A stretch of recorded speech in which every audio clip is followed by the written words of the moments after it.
everybody, and welcome to the very first session of the Ugly Art Club. Don't worry, don't be afraid of the name. It is a way to kind of ease you into the process of creating without wanting to create a beautiful end result.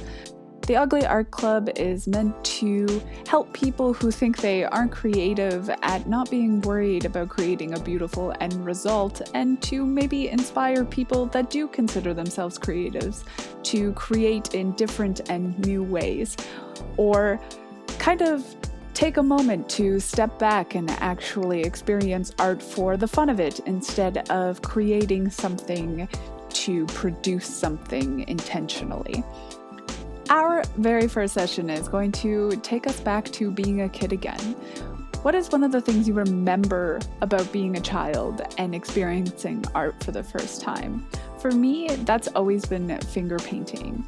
No tools, just your hands, a bunch of paint, and a sheet of paper or a piece of fabric or a canvas. I found a lot of cool techniques online that people use in finger paintings on a more professional level that I thought I can implement and give you an idea in this video of how you can use your fingers in different ways to create petals or branches or lines. But I want everyone to remember that this is just for fun, and if you really just want to stick your fingers in some paint and put it on the canvas and mess it around, that's okay too.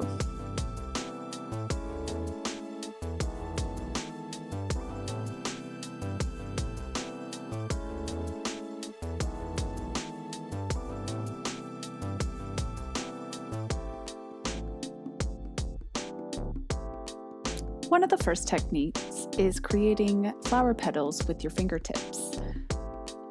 I really like this technique because it is super simple. It gives you a variation of different petal sizes depending on how you apply pressure, if you use the tip of your finger or your full fingertip, and you can create a wide variety of different flower petals using just the tip of your finger.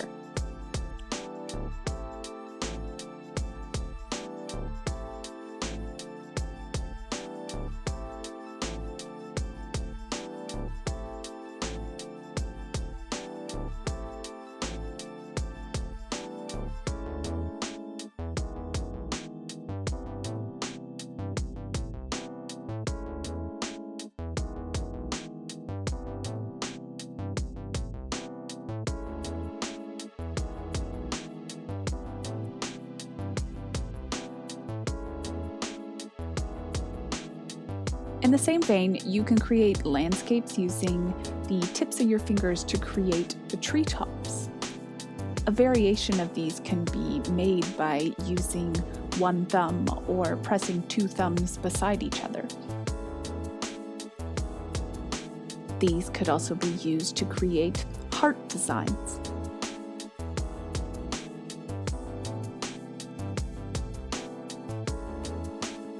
Using your fingers for a variation of lines as well as a variation of colors, putting it simultaneously on the canvas, is also a really interesting thing that you could do with finger painting. Now, in my opinion, one of the coolest things about finger painting is that you have your hand as a tool. It is super easy to cover your whole hand and be able to cover a wide space on your canvas. But what about the motion of your hand? These can also offer a variation of different ways that you create something on your canvas. You can swipe your hand from left to right. You can move your hand in a circle. You can move your hand up and down. These are all different ways that you can create different looking paint textures on your canvas. Looking at some of the professional finger paintings, it actually really reminded me of Monet. And using the tips of your fingers was reminiscent of pointillism.